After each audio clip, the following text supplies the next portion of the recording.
Or last week. Some exciting news finally out of the Durham investigation. Now, it's so interesting how this came about. And those of you who aren't sort of highly attuned to some of these websites that I watch might not have picked up on all the little nuances.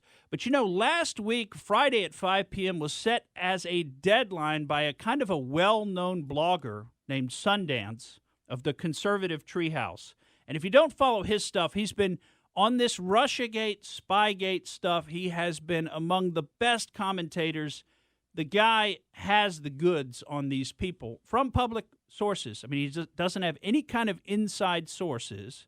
He just analyzes the public documents and he puts them together for you. And it's unbelievable. The analysis that this guy, Sundance, does is hard to be. You can't find it anywhere else. It is really good analysis. And he's apparently been in contact. He's been on a road trip. He's been up to D.C. He's printed out all of his analysis into little bound reports. He's made presentations to people. We don't know who all he's been presenting to and who all he's been working with.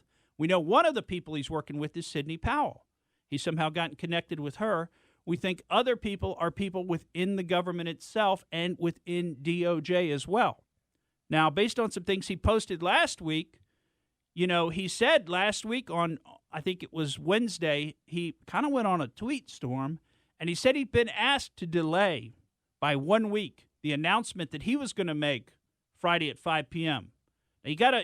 It's kind of detailed, so I'm going to kind of gloss over some of the big picture or some of the small details with respect to what Sundance was doing, but he set this deadline, Friday at 5 p.m. Either something happens or else I'm going to start releasing my reports to major media contacts, and they're going to have some extra information in them, and this is going to be a big deal.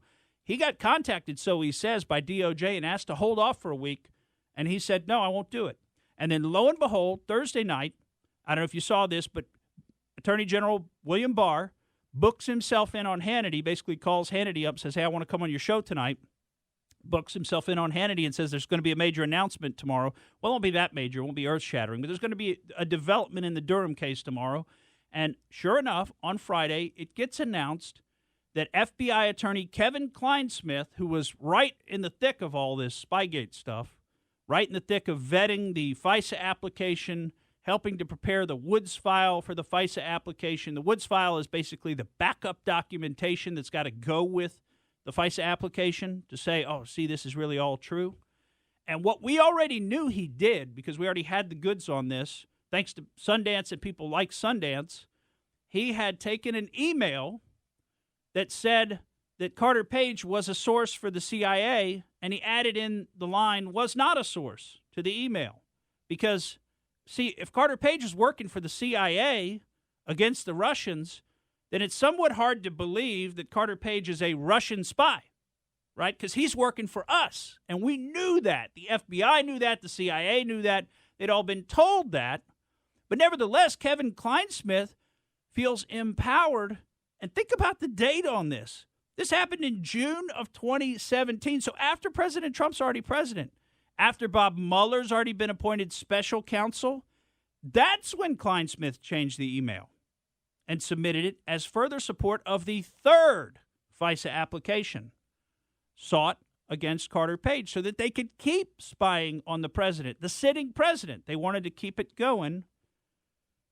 And that is such fraud on the court. It's such an obvious criminal act. The criminal mindset to do something like to alter a piece of evidence in that way, to make it the opposite of what it really is, to totally change the character of the evidence and then submit it to a court. And there's just no way around the fact that he had the criminal mindset to have done something like that, although you'll hear some commentators and op-eds going out saying, oh, no, it's just... Look, he also gave him the correct email, or he gave that to the prosecutors. Yeah, we're not talking about the prosecutor. We're talking about the FISA court, the one who makes the ultimate decision on whether the warrant gets issued. And lo and behold, on Friday it was announced he's going to plead guilty to, would you guess, 1 count of making a false statement. I mean, this is like their favorite punishment ever, to have to plead guilty to 1 count of making a false statement. I mean, this guy probably ought to go to jail. But what does that potentially tell us? that they're going to try to get more information from him. Maybe he flipped, right? Maybe he's working with them. So, let's see what happens, because if he said, look, none of this was my idea. This was all Peter Strzok and Jim Comey and Andy McCabe. They're the ones that put me up to this. They told me to do this. They told me they'd cover my rear end. I wouldn't get in any trouble. Who knows what this guy said? But I just hope he said something like that, and I hope this leads to more indictments, more being held accountable for what they did, both to a presidential candidate and to a sitting president. They used the entire investigative spying powers of the U.S. government against a candidate and then a sitting president with no legitimate basis. They knew they had no basis for doing it, and they did it anyway because they figured they would never get caught. They figured at the beginning, they figured Hillary Clinton was going to win, remember? But then they had to have the insurance policy, which was the Mueller investigation, to essentially neuter Donald Trump for his entire presidency. I mean, the guy's been under fire. He's been under investigation, Russia investigation. Then we went to Ukraine and impeachment. The guy's been under investigation, under fire his entire presidency, and it has drastically lowered his ability to be effective to get done what he was elected to do. And we've got some more, because, this story goes even deeper than that. And when we get into our Out There segment today, we're going to tell you about a young lady named Millie Weaver and the video that she produced with her husband, and they just released late last week. If you watch that video, it's fascinating. It's called Shadowgate, and we'll tell you some about it later in the show. But it gets into some of this, and it says, and if you watch it, it's pretty darn convincing, by the way, but it says the conspiracy goes even deeper than what we're talking about. What we're talking about is basically the surface-level cover story for the real conspiracy. And you say, well, come on, Morgan. Not everything could be a conspiracy, right? You mean like an iceberg? Exactly. You see just a little bit. And we're just seeing the tip of it floating in the water. And there's so much more there. So that's a video you got to get out there and watch. We'll tell you some more about that in our Out There segment.